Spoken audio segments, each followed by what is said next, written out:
Welcome to the Medium in the Middle podcast. I'm your host, Stephanie, the medium in the middle.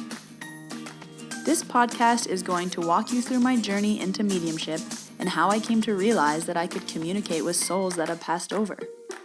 My adventure started just over a year ago when unusual situations started happening to me. It wasn't until I really started to pay attention to them that it all started to come together. I wrote down everything that I was experiencing this past year in a little black book, and this podcast is going to be a recap of all of those memories leading up to where I am today in my mediumship journey. I will be releasing new episodes every Tuesday, and I recommend listening to the podcast in order, starting with episode 1, as my story will unfold more week by week. If you would like to stay connected with me, follow me on Instagram at mediuminthemiddle.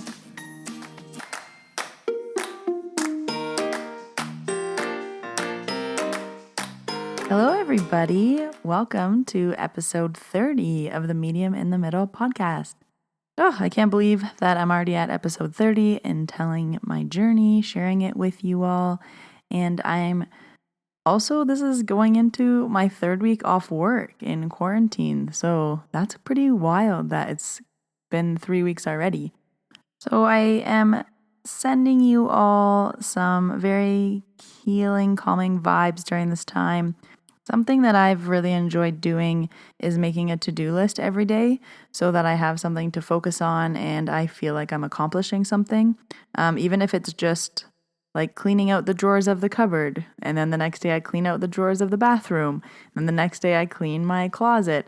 It just always will give me something to do, and it makes me feel like I'm doing something with my day. I try to get outside for a solo or social distancing walk once a day. So if you continue to keep the structure in your life, I found for me it's helped me stay positive. So before we jump into today's episode, I'm really excited for this episode. I'm going to do a classical story for you all, something to take your mind off of what's going on and just get back to my roots of mediumship stories that are happening. But I would like to pull a card for you. So again, I'm pulling from the Colette Baron Reid, the Enchanted Map Oracle card deck. I like to pull from this deck every week. It's a deck that I got when I was doing my Reiki Masters course. Not sponsored or anything. I just like the deck. I'm really drawn to it. But you can use any Oracle deck. You don't have to have a specific one.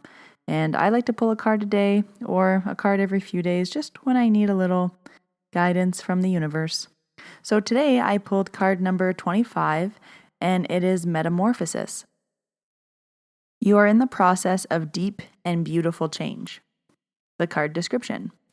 Butterflies earn their wings through great effort. The process of change is often painful, for it is never without losses and sacrifices. If you are to transform from one form to another, a part of you needs to die. Letting go isn't easy, especially when you're used to thinking a certain way about your life and how you live it. Just as a snake sheds its dead skin or a caterpillar dies so that a butterfly can be born, you're required to release your old ideas and embrace a necessary change so you can live your best life. Perhaps you're being asked to let go of low self-worth, a dream that no longer serves you, a relationship that is draining, or unhealthy habits. Despite your fear, you must accept that this is a transformational time for you. There will be some loss involved, but you'll love what you become. Ooh, I really like this card, and especially what we're all experiencing with the loss and change of our regular, everyday, normal, routine life. This is some good words to reflect on, and a good reminder that there will be good that will come out of this. I think I'm going to do a full episode on that, but when we're out of quarantine, because it's definitely easier to review something and find the positives than try to think about the positives when you're sitting in it. So that's to come. Okay, so for today's episode, I'm going to be talking about a client that came to see me. This is actually quite recently. I think it was maybe about a month ago, 6 weeks ago. And I didn't know who she was when she booked, so I always like to ask people who I don't know just how they found me or how they heard about me, because I really don't do any advertising around town. It's more word of mouth, and I find that works best for me. And she said that she was referred to by a friend, and she just wanted to come check it out. I kind of asked what her expectations were, and she didn't really have any. She was just interested in the experience. And every time she saw the one friend, they would always say, "Have you seen Steph yet? Have you made an appointment yet?" And she said, "Now I know it was the time to make an appointment with you." And I said, "Okay, did your friend tell you that I was also a medium?" She said, "Yes, she did." And I said, "All right, are you open to messages? Should I receive them?" And she said that she was. So I gave her my whole spiel, and I had her lay down on the bed to begin. So the first thing I said was, "Okay, so you walked in with your mom and your sister." I said, "Do you have a sister?" She said, "I did." I said, "Oh, okay. Is it okay if we go there?" And she said, "Yes." She was quite young, so I didn't know how recent this was. And sometimes people don't want to discuss certain people. So when it seems appropriate, I do ask if I can move forward with the messages, and it just seemed right to ask. So first I started with her mom, and I said, "Okay, I feel like your mom doesn't live with you, like she lives in a different town or something." And she was like, "Yes, like my mom lives in another town." I said, "Okay." And I'm getting like a AN name that ends in an so like Angela or something that starts with an and ends in Does that land with you for anyone? She said, "Yes, Angela is my mom." And I said, "Okay." And then I said, "Was your sister dating someone at the time that she passed?" And she said, "Yes." And I said, "All right, we're just sticking with your mom here for a moment. Your mom dreams about your sister, but she doesn't need to be told that her dreams are real. Like she believes and she's in it." And then she said, "Yeah, like my mom does believe. She doesn't need to be told. Like she knows that when she does dream about my sister, that they're real and that it's her contacting her." And I was like, "Okay, I'm like, that's good, but it's just like another reassurance for your mom to know that your sister does know that she dreams about her, so it really is her." So then I said, "Okay, now your sister is moving to you, and I don't know why she wants me to tell you this, but she wants me to say lemonade. Does that make sense to you?" And she laughs and she said, "Yeah, that makes sense." And I was like, "Okay." I was like, I didn't want to say it, but like I was just getting lemonade. So as long as it makes sense to you. And then I said, "Do you write your sister's letters? Like, do you write her letters now?" And she wants you to know that she knows about them. She knows that you write her letters. And she said, "Yeah, I do write her letters. Like when I miss her, I'll write her a letter and things like that." And I said, "Okay, well, like she does know about them." And then I was like, "And this is another weird thing, but does your mom have a dog? And who's the J name?" And she's like, "Yeah, my mom does have a dog, and the dog's name is Jacob." And I was like, "Oh, okay." I was like, your sister is just kind of showing me all these random things, like first lemonade, then the dog name with J. And then I said, "Do you also have a grandparent that's passed away on your mom's side? They want you to know that they're also with your sister." And she said, "Yes, I do." And then I said, "Do you paint?" I'm like, "Your sister is like really proud of your work. She's showing me like you painting on like canvases or something." And she said, "Yes, I do." And this was the first time where information was coming so clearly and so smoothly. It was like shocking me to the point where I told her, and I was like, "Wow, like your sister's really good at like delivering these messages. I've never gotten this much clear information where the person is just like, 'Yep, makes sense. Yep, makes sense.' Like usually it takes a little bit for me to piece together the message, but in this case it was just flowing. Like every single thing I said, she was just like, 'Yep, yeah, mm-hmm.'" And she wasn't reacting or having any emotional response to it. And I was like, oh, "Okay, like this girl is super chill. Like she must have really dealt with everything because she hasn't cried, or she just like keeps saying yes. She's not explaining anything." And not that I expect people to, but usually people will kind of tell me something, but she wasn't telling me anything. She was just saying yes or no. But in this case, it had been yes. So then I said, "Your sister's showing me someone wearing like high socks, like socks that like go up to your knee, like, you know, like those long white socks." I was like, "Is this a reference? I don't know. This is like another weird thing, like the lemonade thing. Does this make sense to you? Like high socks, like tall socks to the knee socks, knee high socks?" She's like, "No, I can't think of anything." And I was like, "Okay, well, if this is the only thing that you say no to, I mean, she's doing pretty good." And then I said, "Okay," and then now she's showing me like this young girl, like a girl that's like 7 to 10 years old, like a niece or something maybe.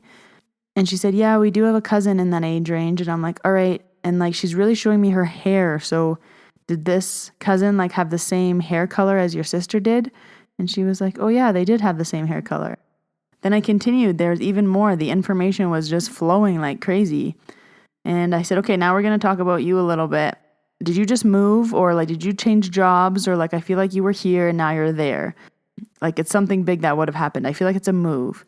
And she said, yeah, I just moved into a new place. And I said, okay. I was like, you have 2 more big changes that are going to be happening to you. So like the move was the first one, and now you have 2 more that are going to be coming up. She was like, okay, yeah, I could maybe think of what they are. But during the entire session, she wasn't saying much. She was just saying yes. So I talked for the beginning portion of the appointment, about 15 minutes. And as the appointment went on, after her sister said all those things, I kind of got to work more on body work after that. So the talking became minimal. And after maybe 10 more minutes, I just had to know about the lemonade thing. I was like, everything else, I don't really need to know an explanation or the why behind it. But the lemonade just was like a cliffhanger for me. So I said, I got to ask, and you don't have to share if you don't want to, but what's with the lemonade? Like, was that her favorite drink? Did she always used to have lemonade? Like, how come that made you laugh? Like when I mentioned that, and she's like, oh, it's just a really fond memory. Me and my sister, we went to the Beyonce lemonade tour, and that was like one of the few like really good memories that I have of her. And I was like, oh, okay, that makes so much sense. So afterwards, I kind of discussed it with her, all the information that came through and how clear it was and how good her sister was at delivering the messages.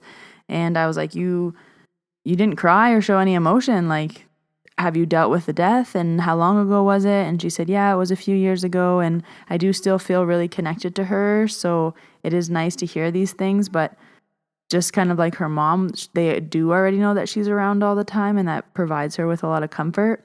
So that was really nice. That was probably the first time that I had someone receive so many messages and not cry. It's a very normal response for people to tear up or cry when they get messages from their loved ones, or when I say the name, or, dad's here.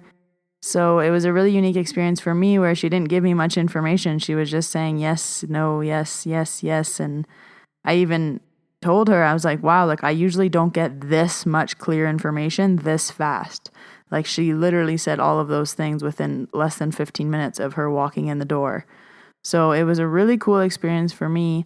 And afterwards, she thanked me, and she enjoyed the appointment as well.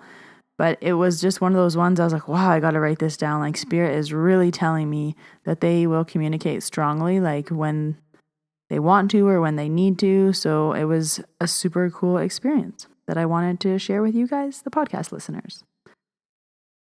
So thank you for listening to this week's episode. I hope you got to float off to another world for a few minutes with me. If you do enjoy the podcast, please press subscribe. I release new episodes every Tuesday, so you will see my new episodes pop up in your library every Tuesday. And if you are using iTunes, I would love a rating and a review. It really helps me out in the podcast world. If you scroll down, it takes just a few minutes, and you can just hit 5 stars and leave me a few quick sentences. We all have a little extra time these days, so we can help each other out. If you want to follow me on Instagram, it's at Medium in the Middle, and I will see you all next week with a brand new episode. Have a wonderful week, everyone. Bye.